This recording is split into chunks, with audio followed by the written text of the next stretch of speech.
ঘুরে যাবে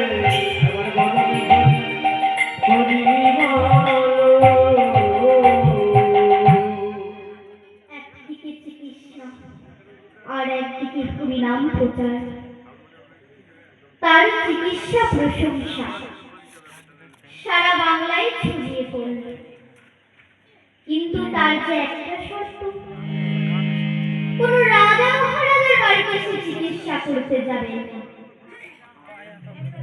তাই নবাব হুসেন শাহ তীব্র যন্ত্রণা হলো পেটে, সে ছদ্মবেশে এসেছে চিকিৎসা করানোর জন্য।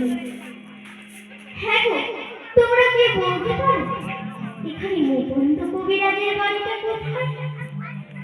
ও, মুকুন্দ সরকার বাড়ি। আরেকটু এগিয়ে যাও, যে বাড়িতে কীর্তনের ধ্বনি হরির ধ্বনি পাবে, ওইটাই মুকুন্দ সরকারের বাড়ি। একটু এগিয়ে গিয়ে দেখে কত লোক চিকিৎসার জন্য দাঁড়িয়ে আছে। সত্যি মুকুন্দ সরকার তখন কৃষ্ণ ভজনে ব্যস্ত, হরির ধ্যানে ব্যস্ত।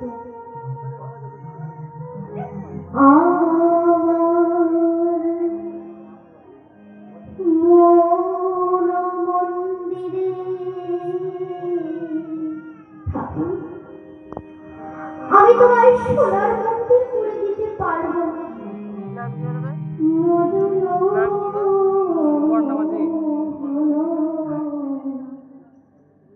দাঁড়াবে নাকি গো আসিয়া আমার মন্দিরে মদন মোহন, দাঁড়াবে নাকি গো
এত সুন্দর গান গাইছে, গান গেয়েই তো মানুষের রোগে সারাবে।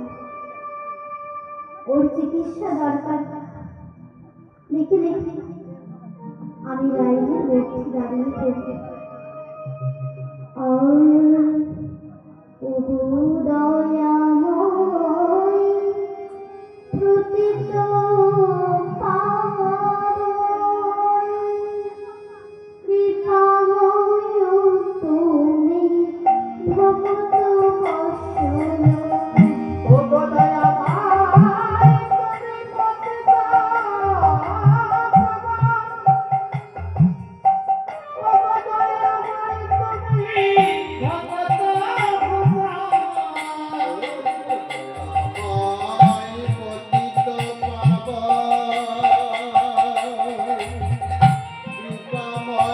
তুমি ভকত বস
সবচেয়ে গরিব কে আছে সে আগে দাঁড়ায় আমি আছি বাবা আমার পয়সা করে কিচ্ছু না তুমি আমি খুশি নাও নাও নাও তোমার জামাটা খুলে মাটিতে শুয়ে পড়ো হোসেনের সামনে মনে মনে চিন্তা করছি মাটির বারান্দায় শুতে বলছে কবিরাজ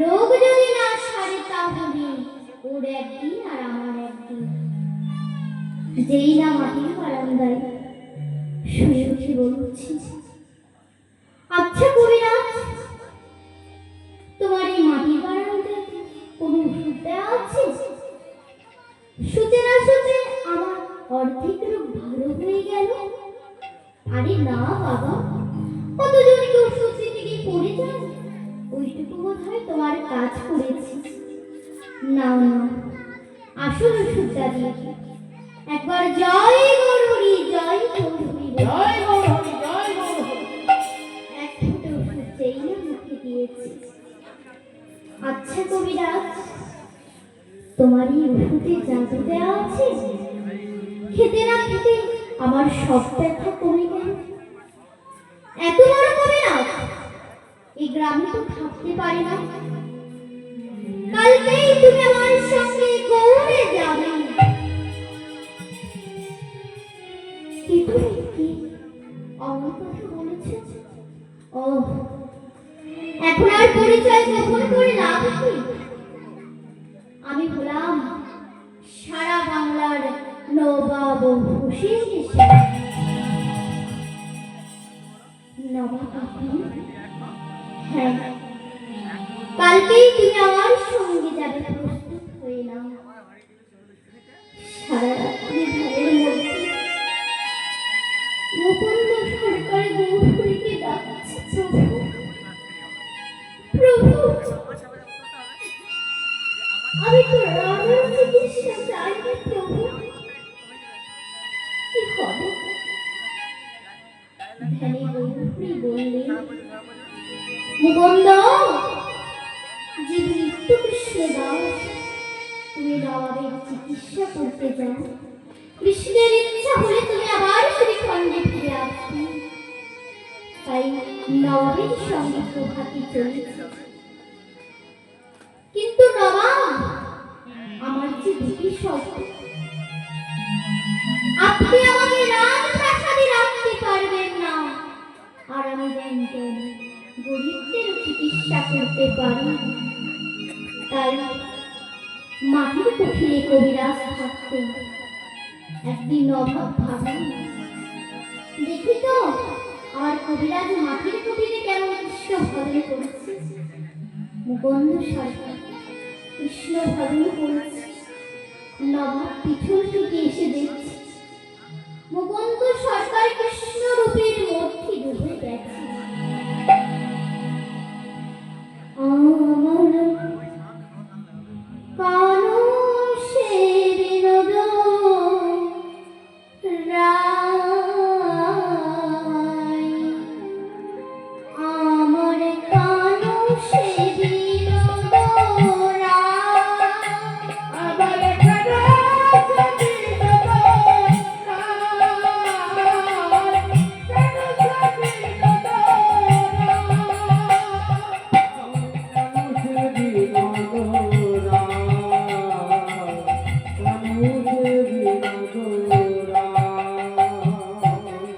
বিনোদ চূড়ায় বিনোদ মোরে ওই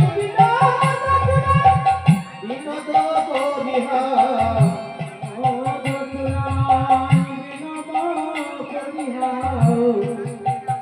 উতার বিনোদ চূড়ায় বিনোদ মোরে বিনোদ চূড়ায় বিনোদ বলিহার, বিনোদ বিনোদ রায়, কানু সে বিনোদ রায়, আমার কানু সে বিনোদ রায়। কবিরাজ কবিরাজ, আহ বিনোদ কপালে বিনোদ তিলক, বিনোদ কপালে বিনোদ তিলক, বিনোদ কপালে বিনোদ তিলক, বিনোদ কপালে বিনোদ তিলক, ওই বিনোদ কপালে বিনোদ তিলক, বিনোদ বিনোদ বাজে, ওই না বিনোদ কপালে বিনোদ তিলক, বিনোদ বিনোদ বাজে, বিনোদ বাজে।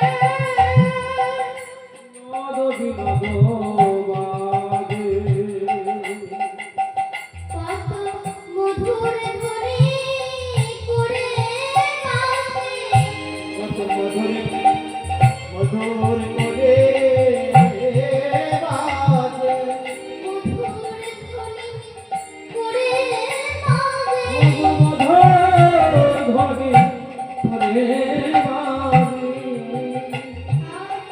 নাচে মুরলী কত মধুর ধ্বনি করে কাঁদে, কত মধুরি ধ্বনি মধুর মধুর করে বাজে, রাধা কৃষ্ণ কৃষ্ণ বলে, মধুর মধুর করে বাজে।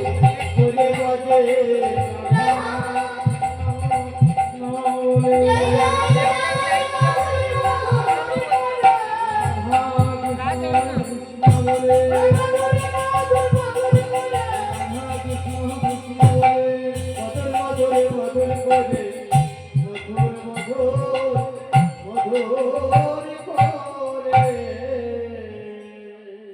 কবিরাজ, আমি এসেছি। যেই না হঠাৎ নবাবের দিকে তাকাতে গেল, এতক্ষণ তার কৃষ্ণ চূড়ার মধ্যে ছিল। যেই না হঠাৎ নবাবের দিকে তাকাতে গেল, দুইজন তখন নবাবকে হাওয়া করেছিল ময়ূরের পালকের পাখা দিয়ে। আর সেই ময়ূরের পালকের পাখা থেকে তাকাতে গিয়ে যতগুলো কৃষ্ণ বরণ ততগুলো ময়ূরের পালকের পাখা দেখে সহ্য করতে না পেরে আছাড়ে পড়ল। হে কৃষ্ণ করুণা সিন্ধু,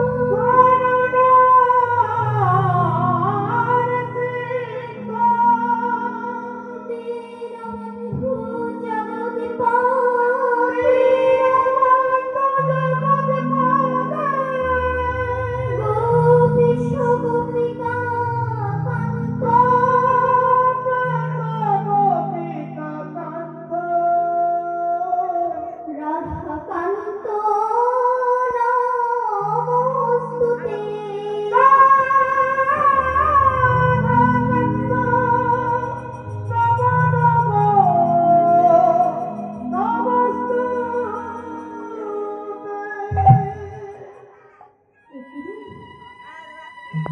বিড়ালটাকে আমাকে দেখে অজ্ঞান হয়ে পড়লো। তোরা কে আছিস? ওর মুখে জলের ছিটা দিয়ে। কবিরাজ, কবিরাজ। কে? কে? নবাব আপনি? হ্যাঁ, তুমি আমাকে দেখে অজ্ঞান হয়ে পড়লে। কি হয়েছে তোমার? কি করে বলি আমার অনুরাগের কথা? আমি বরং আপনাকে ঘুরিয়ে বলি। নবাব, আমি লোকের রোগে সারাই, কিন্তু আমার যে একটা নিরিখি ব্যায়াম আছে। শোনো কবিরাজ, তুমি বোধ হয় জানো না, আমার এই বাংলায় একটা নিয়ম আছে। আমার সামনে কেউ যদি মিথ্যা কথা বলে, আমি সঙ্গে সঙ্গে তার জিহ্বা ছেদন করি। কিন্তু তুমি একদিন আমার প্রাণ বাঁচিয়েছিলে, শেষ রাত্রে আমি তোমায় পেলাম না। বলো তো কবিরাজ, তোমার যদি রোগ হয়েই থাকে, তাহলে অজ্ঞান হয়ে যাওয়ার সময় তোমার মুখে কৃষ্ণ নাম এলো কি করে? আরো আছে, তুমি যদি অজ্ঞান হয়ে যাবে, তাহলে তোমার আরো প্রকাশন দিত। নবাব, আমি সত্যই ভুল করেছি। না না, ভুল তুমি করোনি, ভুল করেছি আমি। তোমার মতো কৃষ্ণ ভক্তকে আমি কেনা চাকর মনে করেছি। যা, আমি সে ভুল আর করবো না। আজকেই তুমি শ্রীখণ্ডে ফিরে যাও, আর অর্থনৈতিক চিন্তা করো, যাতে এই শ্রীখণ্ড আমি তোমার নামে লিখে দিলাম। যাও, প্রাণ ধরে হরিনাম করো, প্রাণ ধরে কৃষ্ণ সেবা করো। আর এই নবাবের যদি কিছু হয়, তাহলে একটু দেখে যেও। তাই কাউকে নবাবের আদেশে চলেছে। আবার সকল হরিনাম প্রচার করেছে। কৃষ্ণকে সব, কৃষ্ণকে সব মধুমাখা এই নাম জপরে, সুধামাখা এই নাম।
এই নাম যখন ভুলো আপনারে,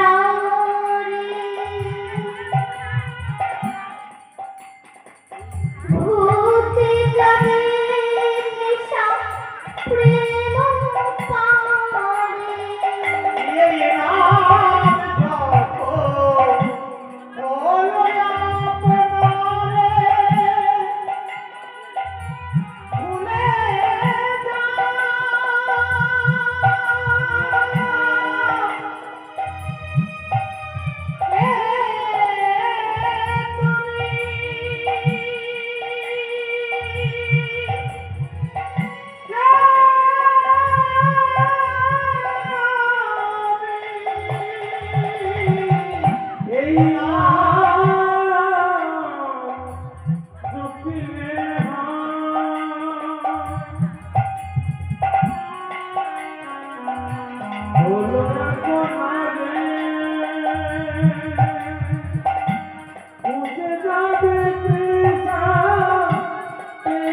পারে।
কিন্তু তার নিজের স্ত্রী হল ব্যতিগ্রস্ত। ওগো স্বামী, দেখো সকাল থেকে আমার গায়ে কেমন জ্বালা যন্ত্রণা হচ্ছে। দেখি দেখি তোমার হাত দেখি, একে দেখি তোমার চোখ, একে দেখি দেখি তোমার চোখ দেখি। হায় হায় হায়, আমি তোমার রোগ ধরতে পারছি না কেন? আমি সারা বাংলার চিকিৎসা করি না। মহাপ্রভু, তুমি আমায় বলে দাও, আমি আমার স্ত্রীর রোগ ধরতে পারছি না কেন? ছুটে চলবে মহাপ্রভুর কাছে। ওগো মহাপ্রভু,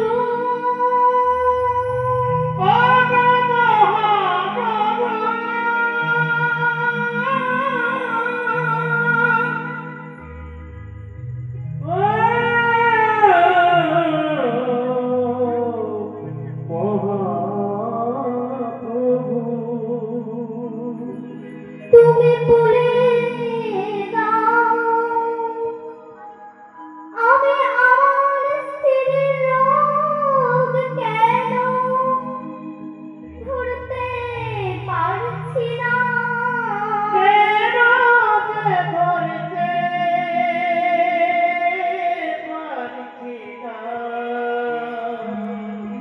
প্রভু প্রভু প্রভু সকল দুয়ার হইতে ফিরিয়া আমি তোমার দুয়ারে এসেছি।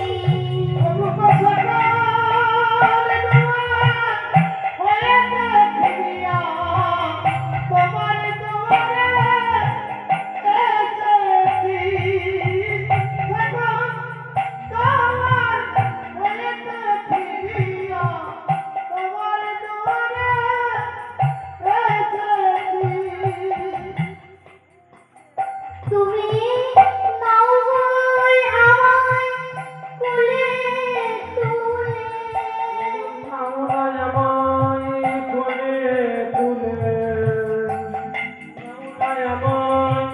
কোলে তুলে, আমি নাম ধরে ডেকেছি।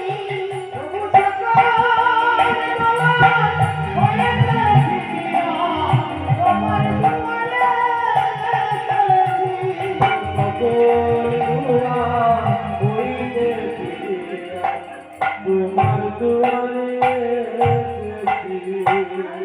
কত না কাটা বেঁধেছে পায়ে, আর কত না আঁচল লেগেছে গায়ে।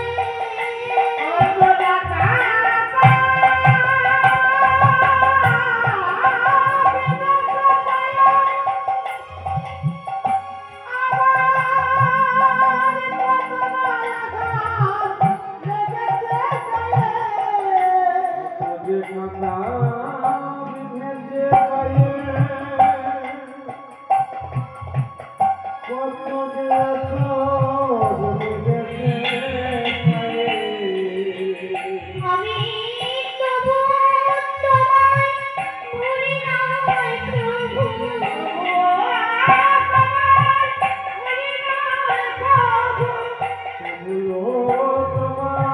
ভুলি নাই প্রভু, নাম ধরে ডেকেছি।